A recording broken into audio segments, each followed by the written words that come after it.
Assalamu alaikum.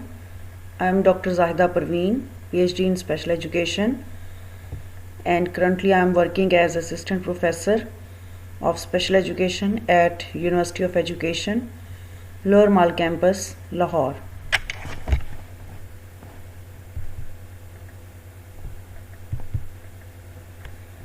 This is the course of Teaching of Mathematics to Visually Impaired Children, and this course is from Masters in Special Education and for those students who are from area of specialization of visual impairment. The course code is SPED 4137 and this is a course of 3 credit hours. The title of today's lesson is Cognitive Theories into Practice. During this lecture, we will discuss applications of different cognitive theories with special reference to visual impaired.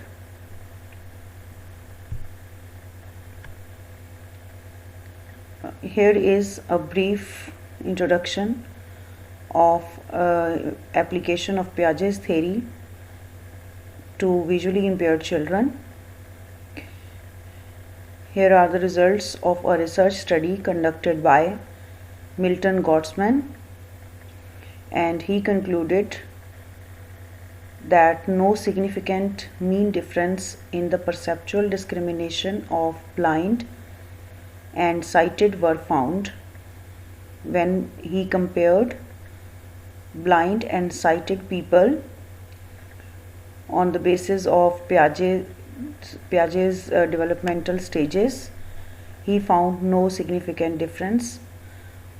The visually impaired children responded more correctly in textual discrimination than the sighted group, not using vision.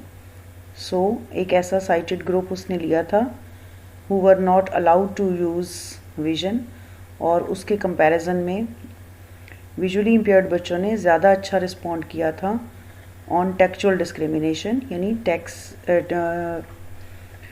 टेक्चुअली जो discriminate करना होता था चीज़ों को, उसमें उन्होंने visually impaired बच्चों ने ज़्यादा अच्छा रिस्पॉन्ड किया था. The data suggest that the development stages of the blind and sighted subjects are similar. And now today in this lecture we are going to discuss the practical aspects of cognitive theories, especially in the context of mathematics. So the first point is application of Piaget's stages in mathematics. You have already learned about that there are four stages in Piaget's theory. First one is sensory motor and it ranges from birth to age 2. The second stage is pre-operational stage and it is about age 2 to age 7. Third stage is concrete operational and it ranges from age 7 to age 11. And fourth one is formal operational stage and it ranges from 11 to 15 years. Although everyone progresses through these stages differently, Piaget believed that every child would eventually experience every stage of thinking in the sequence and no one would miss a stage because one would not be able to develop to the next stage until they understand the previous one. It's just a matter of time. It means कि कुछ बच्चे जो हैं वो delayed जो developmental stages होती हैं जिनकी although उनकी delayed development होती है but still they have to go through from these 4 stages with different patterns. But वो इन चारों में से गुजरेंगे ज़रूर और इसको एक्सपीरियंस करेंगे. Next stage is stage by stage we will discuss the Piaget's theory. First one is sensory motor stage and mathematics. Piaget's views about sensory motor stage, and in these views he expresses that in this stage usually children use movement and 5 senses in order to develop their learning. First few weeks में जब बिल्कुल learning phase में बच्चा होता है, तो according to पियाजे वो different how to track object and to get a hold of them by constantly practising, which can help the parts of the brain that process and connect visual and motor behaviors to start developing. क्योंकि बिल्कुल few weeks के जो बच्चा होता है उसमें उसकी visual और मोटर बिहेवियर के कनेक्शन स्टार्ट होता है और वहां से उसके लर्निंग बिहेवियर जो है वो स्टार्ट होता है. Once the infants recognise that learning follows by repetition, then they will start learning how to plan in advance and reach for the objects that they want by using a more efficient approach. Piaget claimed that infants are able to link numbers to objects at this stage when we talk about in terms of mathematics. Then Piaget claimed that at this stage children are able to link numbers to the objects, because आपको पता है कि 2 साल तक का जो बच्चा है वो आजकल बच्चों की लर्निंग और उनकी डेवलपमेंट काफ़ी एडवांस है, और 2 इयर्स का जो चाइल्ड है उसमें नंबर और नंबर्स के साथ उसमें ऑब्जेक्ट्स को लिंक करना उसे अच्छी तरह से आ चुका होता है. And there is also evidence that children have already acquired some knowledge of the concepts of the numbers and counting, कि वो उनके नंबर इस कॉन्सेप्ट को एक्वायर कर चुके होते हैं. In order to develop the mathematical skills of infants at this stage, अगर आप बच्चे को बहुत क्विक मैथमेटिकल स्किल्स में करना चाहते हैं तो इस स्टेज पर एजुकेटर्स या पेरेंट्स जो हैं या केयर गिवर्स जो होते हैं वो इस तरह की एक्टिविटीज़ प्लान कर सकते हैं, इंटीग्रेट कर सकते हैं जो कि नंबर्स और काउंटिंग को इंक्लूड कर रही हों. लाइक बहुत अगर बलून्स के साथ बच्चा खेल रहा है, अगर बॉल्स के साथ बच्चा खेल रहा है, तो उसके साथ साथ उसको खिलाते हुए केयर गिवर्स इस चीज़ को फोकस कर सकते हैं कि वो उसको साथ साथ काउंट करवा रहे हों, लाइक 1 बॉल 2 बॉल 3 बॉल. जब वो काउंटिंग को और नंबर्स को उनके साथ कम्युनिकेशन में यूज़ करते हैं तो उससे उनकी मैथमेटिकल स्किल्स जो हैं वो इन्हेंस होती हैं. For example, educators can read books that have pictograms in them, because इस स्टेज पे बच्चा जो है वो पिक्चर्स को बहुत ज़्यादा फैसिनेट करता है, फैसिनेट करती हैं उसको. तो ऐसी स्टोरी बुक्स जिनके अंदर पिक्टोग्राम्स पिक्चर्स बहुत ज़्यादा यूज़ हुई हों, उनकी रीडिंग बच्चे को करवाई जा सकती है और पेरेंट्स रीड आउट करते हैं फॉर द चाइल्ड, और जिसमें इंक्लूड होता है नंबर्स इंक्लूड होते हैं. Second stage, pre operational stage and mathematics. यहाँ पर इस स्टेज के बारे में पियाजे ने ये कहा है कि इस स्टेज के ऊपर लैंग्वेज एबिलिटी बच्चा सिंबॉलिक थॉट और ईगोसेंट्रिक होता है, perspectives and some degree of logic at around age 2 to age 7. तो यहाँ तक इस एज में बच्चा जो है वो काफ़ी हद तक लॉजिकल थिंकिंग भी एज 7 के करीब पहुंचकर उसके अंदर स्टार्ट हो चुकी होती है.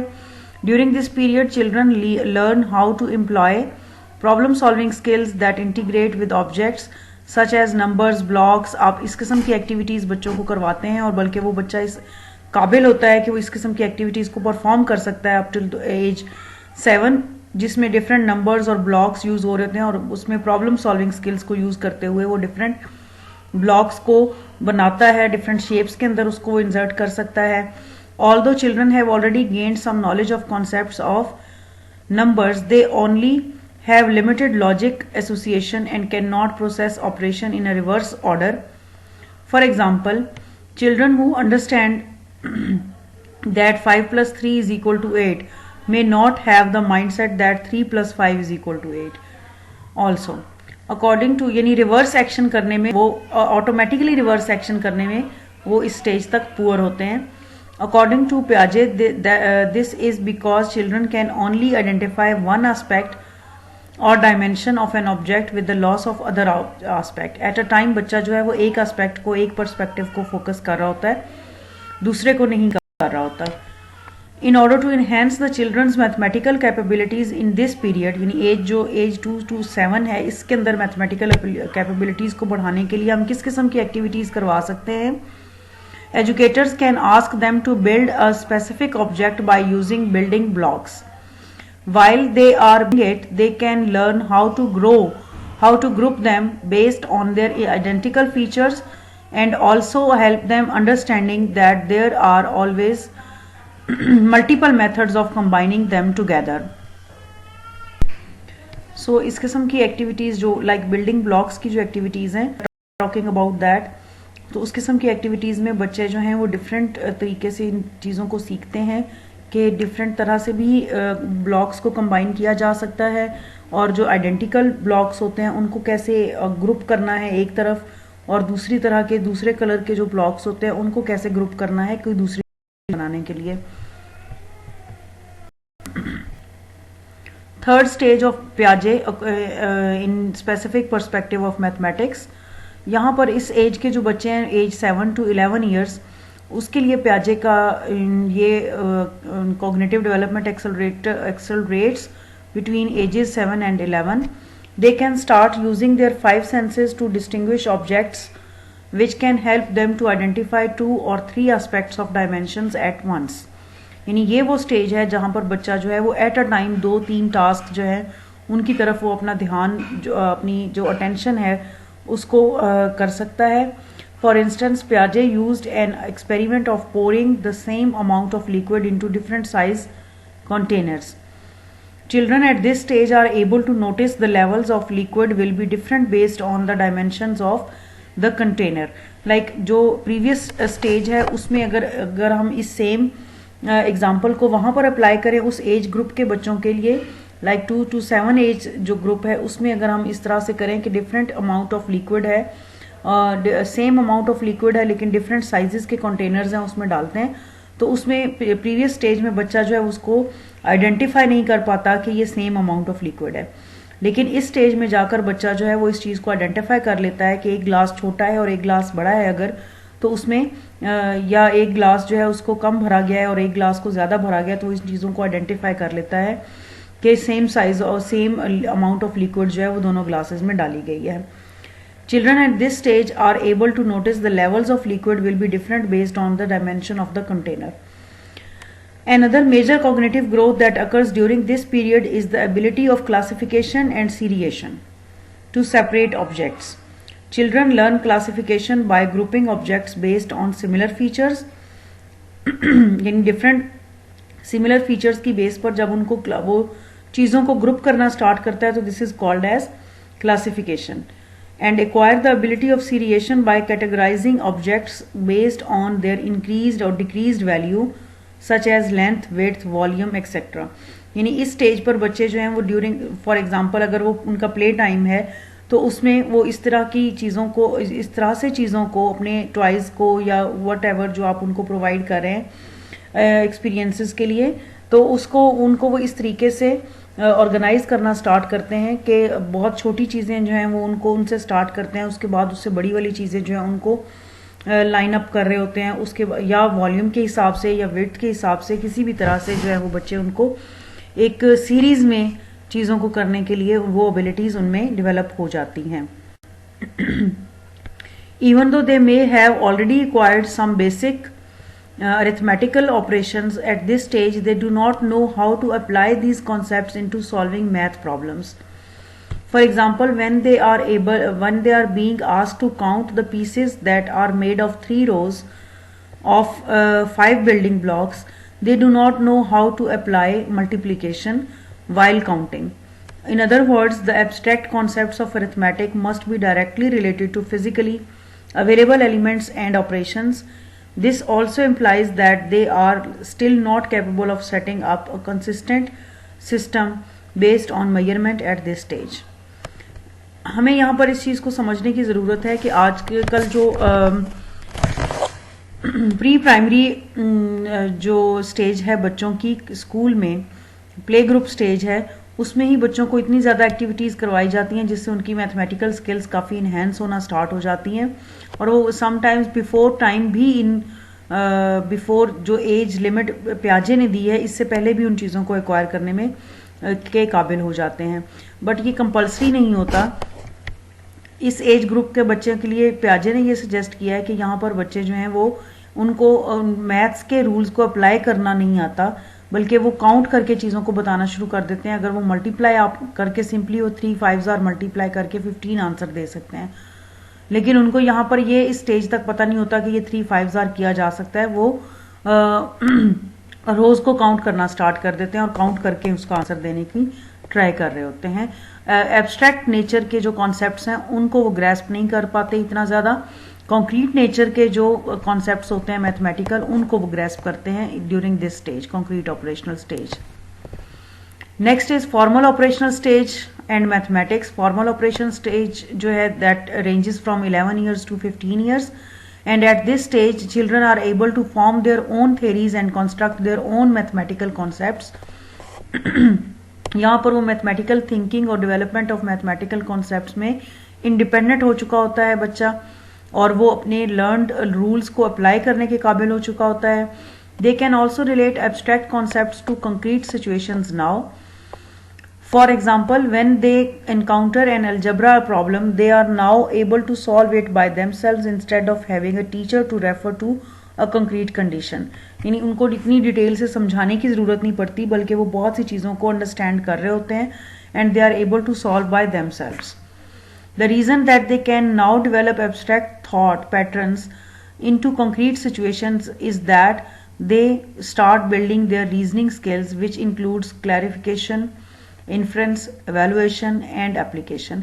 सो उनकी रीजनिंग स्किल्स जब डेवलप हो चुकी होती हैं तो इसकी वजह से वो हर एक क्वेश्चन के ऊपर टीचर को अप्रोच करने की बजाय उसके खुद कंक्रीट सिचुएशन में उसको करते हैं, विजुअलाइज करते हैं और उसको सॉल्व कर लेते हैं। In order to make students stable with these concepts, teachers can teach students on how to separate the word problems and understand the differences between related and unrelated information in the problem. Here is a conclusion of Piaget's theory application in mathematics. Piaget believed that if a child has a difficulty understanding a concept, it is because of the too rapid progress from the qualitative structure of the problem to the mathematical formulation.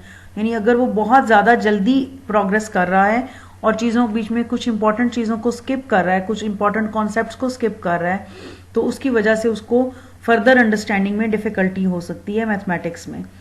According to पियाजे, in order to help the children to understand the concept, teachers should find an active approach that allows children to explore spontaneously so they can learn and reconstruct their own concept instead of having the teachers to give them the answers directly.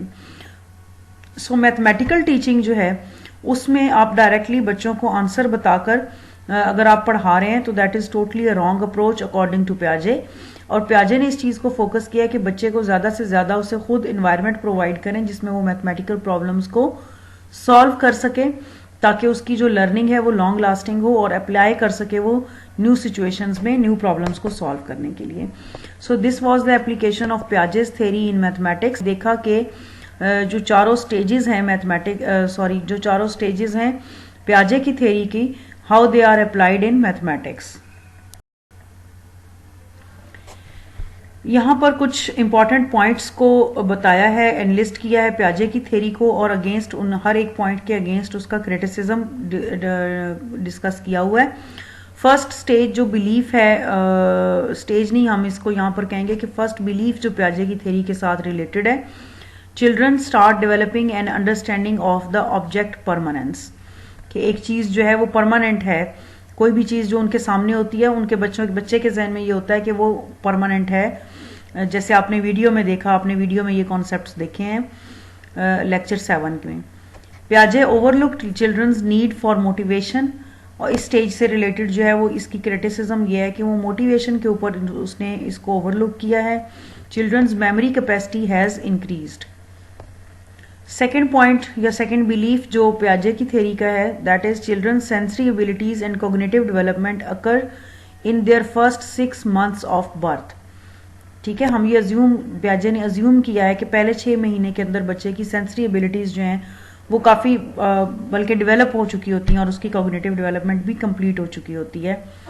Not all learners are the same, they might be placed in a higher or lower category based on their unique abilities. जैसे हम इस चीज़ को better understand कर सकते हैं कि एक पूरी रेंज होती है एबिलिटीज़ की। कुछ बच्चे जो हैं वो नॉर्मल रेंज से बहुत बिलो होते हैं और कुछ बच्चे उससे हाई एबिलिटीज़ के भी हो सकते हैं, तो उसके बारे में पियाजे ने बहुत ज़्यादा डिस्कस नहीं किया। Every child will experience the 4 stages in a specific order. जाहिर है पियाजे का ये बिलीफ है कि इन चारों स्टेजेस को हर बच्चा जो है वो इसको फॉलो करेगा और इसी सेम ऑर्डर में ही फॉलो करेगा। पियाजे neglected the external factors such as heredity, culture and education.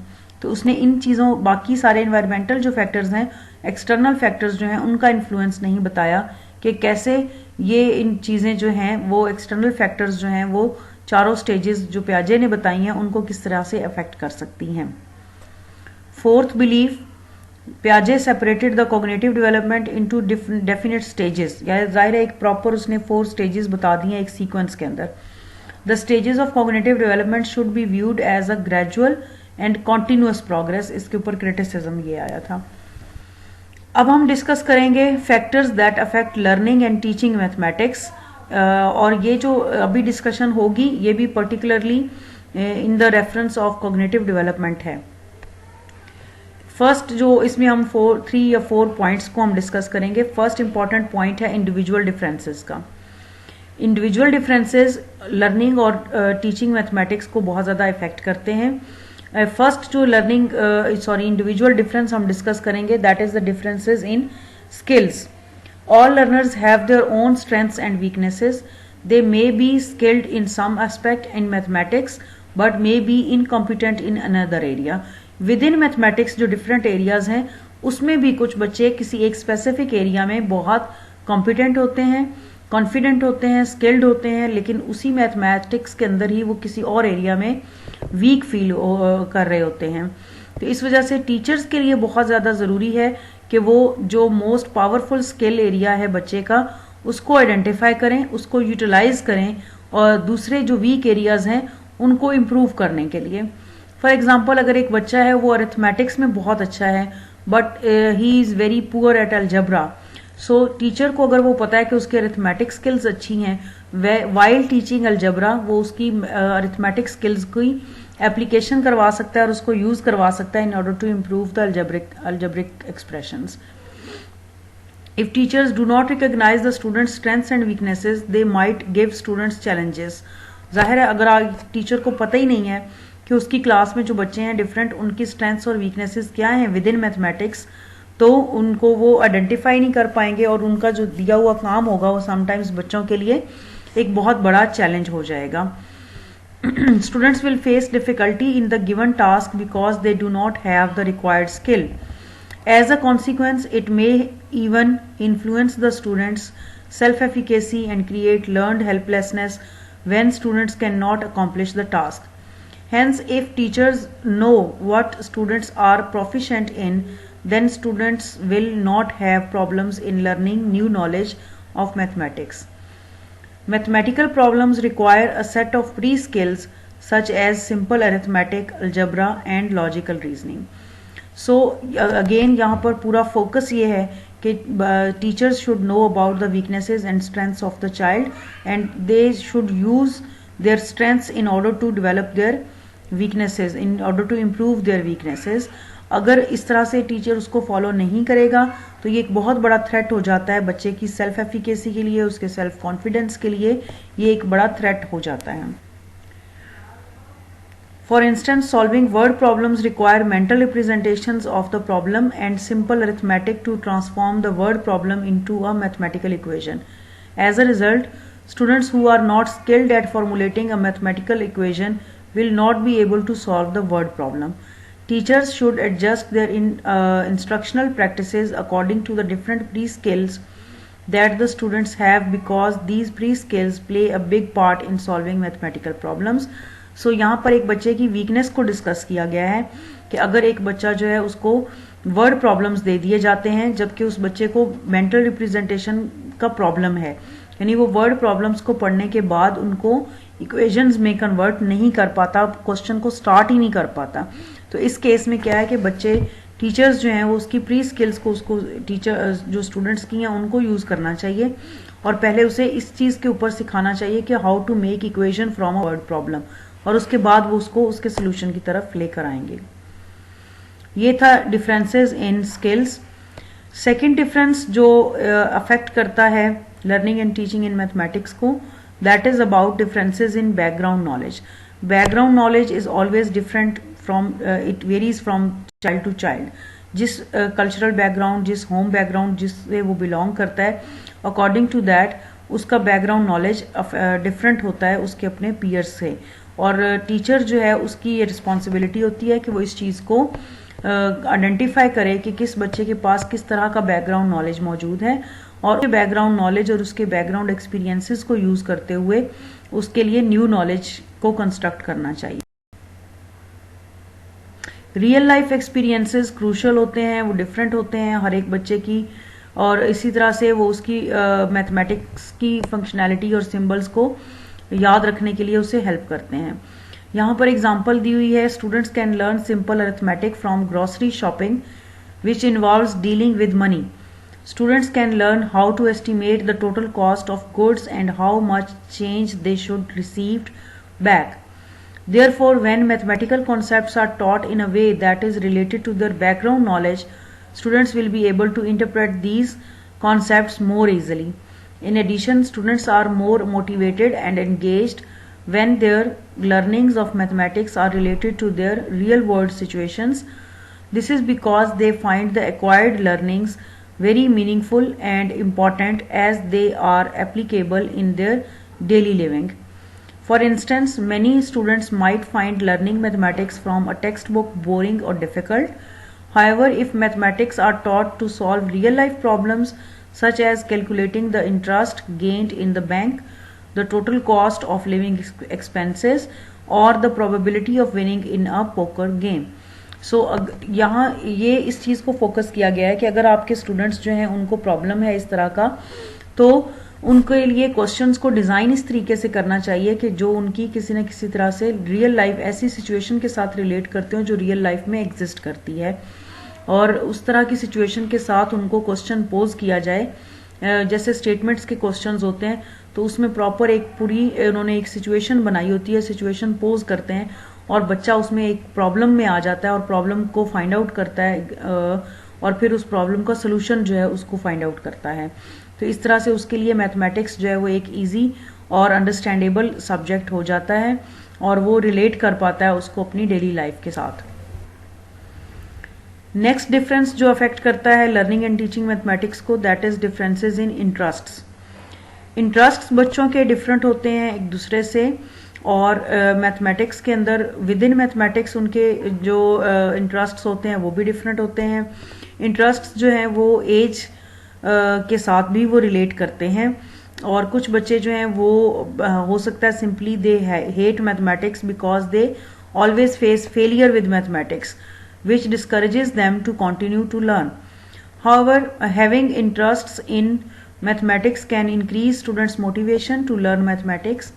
और motivation जो है, this concept is an intrinsic motivation because students want to study mathematics out of their own interests. अगर एक बच्चा अपनी मर्जी के साथ मैथ्स पढ़ना चाहता है, it means उसकी इंट्रिंसिक मोटिवेशन है, और आपको पता है कि किसी भी काम को करने के लिए जो मैजिक इंट्रिंसिक मोटिवेशन करती है वो किसी भी तरह से और कोई चीज़ नहीं कर सकती। As a result they are more engaged in the task and would try their best to solve the challenge. Students interests are related with their believes on their self perceptions, their ability and their academic achievement. यहाँ पर ये line बड़ी important है कि students के जो interest होते हैं बेसिकली वो किस चीज़ के ऊपर बेस कर रहे होते हैं। एक तो उनका जो बिलीफ है अपनी सेल्फ परसेप्शन के ऊपर, how do they feel themselves, कि वो खुद को कितना कामयाब तस्वर करते हैं, इसके ऊपर उनका इंटरेस्ट बेस करता है। उनके अंदर एबिलिटीज़ कितनी हैं, इसके ऊपर उनका इंटरेस्ट बेस करता है, और उनकी एकेडमिक अचीवमेंट क्या है। अगर एक पुअर कंसिस्टेंटली पुअर एक स्टूडेंट है पुअर एकेडमिक अचीवमेंट बैकग्राउंड के साथ, तो उस सब्जेक्ट के अंदर उसका इंटरेस्ट डेवलप नहीं हो सकता। Thus, it is important to develop interests in mathematics for students in order to increase their academic performance. अगर एज अ मैथ्स टीचर अगर एक बच्चे का इंटरेस्ट डेवलप करने में आप कामयाब हो जाते हैं मैथ्स में, तो you are a good and successful maths teacher. Next difference is cultural differences. Different cultural background के साथ बच्चे आते हैं, डिफरेंट एकेडमिक बैकग्राउंड के, और एकेडमिक अचीवमेंट लेवल्स डिफरेंट होते हैं, उनके डिफरेंट गोल्स होते हैं। तो इन सब डिफरेंसेस के साथ जब बच्चा एक क्लासरूम में बैठा होता है तो उनकी also there values on mathematics might be different depending on their culture.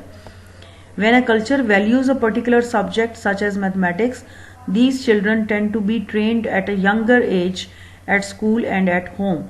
ये इसी तरह से है कि फॉर एग्जांपल अगर एक बच्चा है और उसके पेरेंट्स में से कोई बैंकर है, बैंक में जॉब करता है या मैथमेटिशियन है, मैथ्स का टीचर है ऑलरेडी, तो वो एक टेंडेंसी होती है उन स्टूडेंट्स के अंदर कि they would like and they are motivated for the learning maths.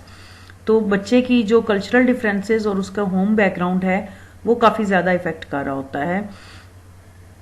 Students who study mathematics regularly are likely to have a high level of automaticity because they have sufficient practices of the mathematical problems. कुछ बच्चे जो हैं वो maths को daily base पर जाकर practice करते हैं घर में. जितनी ज़्यादा प्रैक्टिस होती जाएगी उतना ज़्यादा उनका इंटरेस्ट डेवलप होगा और उतनी ज़्यादा उनकी लर्निंग क्विक होगी. सो ये भी एक कल्चर है. कुछ पेरेंट्स जो हैं वो एफिशिएंट होते हैं मैथ्स के अंदर और वो यूज टू होते हैं बच्चे को होमवर्क करवाते हुए कि वो काफ़ी ज़्यादा एम्फोसाइज कर रहे होते हैं मैथ्स की लर्निंग को. सो अब उसका होम बैकग्राउंड जो है उसमें अगर मैथ्स लर्निंग को इन्हेंस किया जा रहा है तो डेफिनेटली क्लासरूम के अंदर उस बच्चे की लर्निंग अफेक्ट हो रही होगी पॉजिटिवली.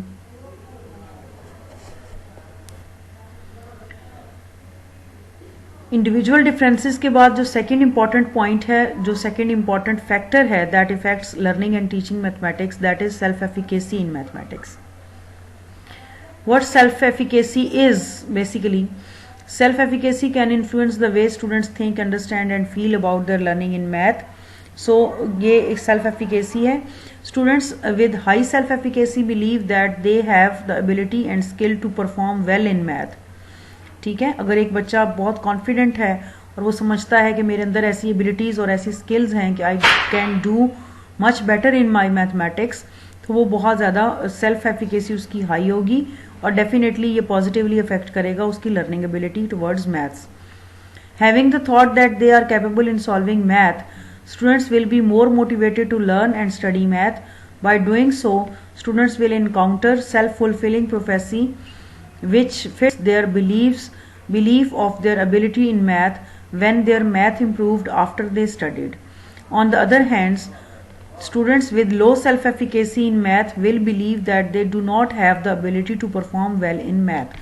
और इस तरह का बच्चा जो लो सेल्फ एफिकेसी के साथ होता है वो कभी भी बेटर परफॉर्म नहीं कर पाएगा मैथ्स में.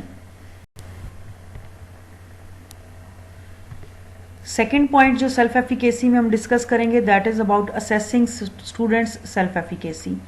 How teacher can know that what is the level of self efficacy among students.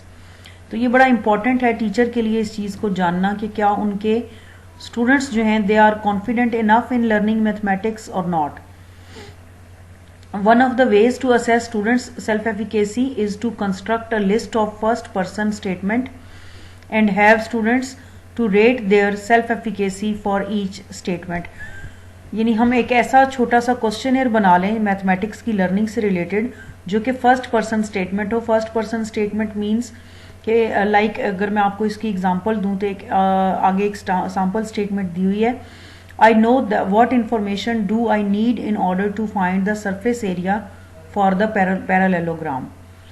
ठीक है, अगर उसको पता है कि मुझे ऐसी कौन कौन सी इंफॉर्मेशन रिक्वायर्ड है पैरेललोग्राम का एरिया जो है उसको कैलकुलेट करने के लिए, तो इट मीन्स कि उसको वो सेल्फ एफिकेसी उसकी, अगर वो इसको येस टिक करता है तो it means he is self confident.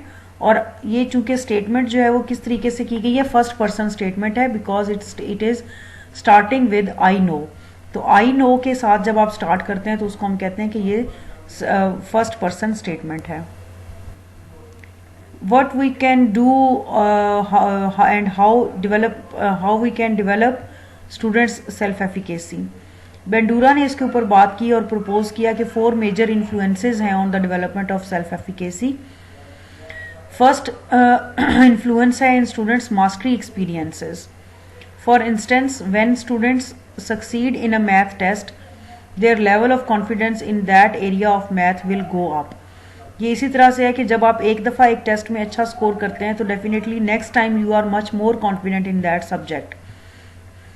तो This will have a positive effect on students' future performance, which students will be more confident that they have to ability to solve it when facing similar questions. तो जब एक बच्चा mastery experiences के साथ होता है, बार बार वो टेस्ट में अच्छा स्कोर कर रहा है, तो डेफिनेटली उसकी सेल्फ एफिकेसी हाई होती जाएगी. The second influence is students various experiences. By observing others, especially peers with similar ability, students self efficacy in doing a particular task will increase. जब बच्चा देखता है कि ये क्वेश्चन मेरे साथ बैठे हुए बच्चे ने कर लिया है, तो ऑटोमेटिकली उसकी स्पीड इंक्रीज हो जाती है कि मैं भी ये कर सकता हूँ, और उसकी एफर्ट्स इंक्रीज हो जाती हैं, और इस तरह से वो स्किल को एक्वायर कर लेता है. When the teacher introduced a new topic in math, which students are uncertain about the level of difficult for that topic, by observing their peers completing the questions, their level of confidence in understanding and completing the question in the new topic will go up. Moreover, even watching a documentary on mathematicians doing maths improve students math self efficacy. यानी अगर आप बच्चों को time to time ऐसी documentaries दिखाते रहें जो कि सक्सेसफुल मैथमेटिशियंस के ऊपर बेस कर रही हों, या जिसमें ऐसे बच्चे दिखाए जा रहे हों, ऐसे लोग दिखाए जा रहे हों जो कि मैथ्स को इजीली सॉल्व कर रहे हैं, तो that can contribute in developing students self efficacy. Third influence जो बेंडूरा ने फोकस किया वो है social persuasion. This could be a positive phrase from the people which the students interact with, such as their parents, peers and teachers. Positive feedback from the teacher such as you are getting better in solving algebra questions will increase a student's confidence in solving algebra questions.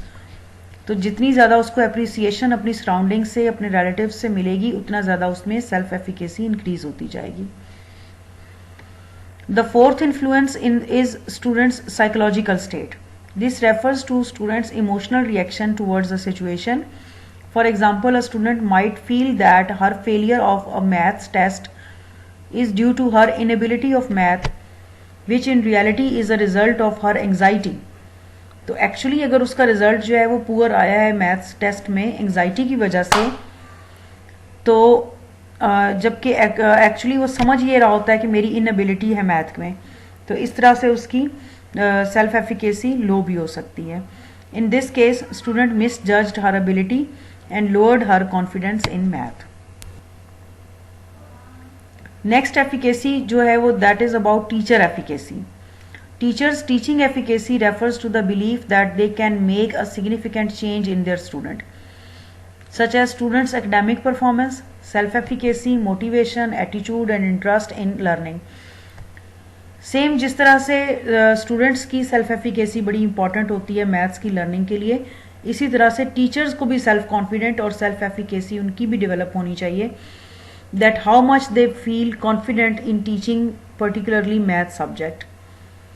जितना ज़्यादा एक teacher confident होगा कि मैं ये पढ़ा सकता हूँ and I can do it, तो उतना ज़्यादा उसकी सेल्फ एफिकेसी इंक्रीज होती जाएगी. In order for teachers to establish a high level of teaching efficacy, they need to have a positive attitude, rich pedagogical knowledge and content knowledge toward their teaching subject. अच्छा, teaching as a teacher जब हम self efficacy की बात करते हैं तो सिर्फ self confident हो जाना काफ़ी नहीं होता.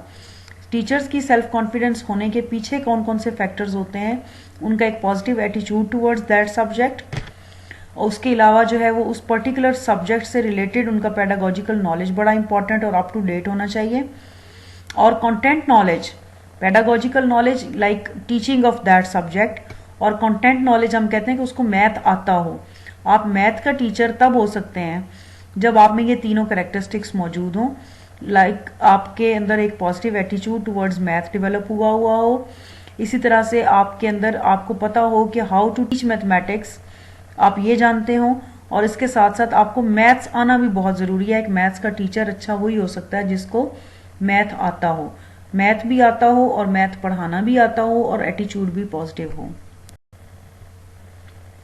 थर्ड इंपॉर्टेंट फैक्टर जो कि अफेक्ट करता है लर्निंग और टीचिंग मैथमेटिक्स को, that is self regulated learning. कुछ लोग जो हैं वो, कुछ बच्चे जो हैं वो बड़े सेल्फ रेगुलेटेड होते हैं, और people might think that students low mathematics achievement is due to that low ability, their low ability in math or the consequence of not studying. Generally जाहिर है हम यही कहते हैं कि उन्होंने पढ़ा नहीं है, इस वजह से उनके मार्क्स ना कम आए हैं. But they may not be the case in all situations. Sometimes क्या होता है जी कि students low mathematics achievement might be a result of not using the most appropriate strategies to study due to their lack of self regulated learning skills. यानी वो ठीक तरीके से पढ़ नहीं रहे होते, उनकी लर्निंग सेल्फ रेगुलेटेड नहीं होती, जिसकी वजह से वो मैथ्स में कॉन्सिक्वेंसेज फेस कर रहे होते हैं.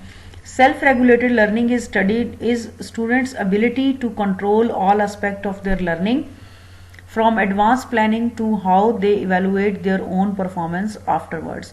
तो कुछ बच्चे बड़े स्मार्ट लर्नर्स होते हैं, वो अपनी लर्निंग को खुद कंट्रोल कर रहे होते हैं कि कब पढ़ना है, कैसे पढ़ना है, और अपने पढ़े हुए को असेस कैसे करना है कि मुझे ये आ गया, और इवेलुएट कैसे करना है.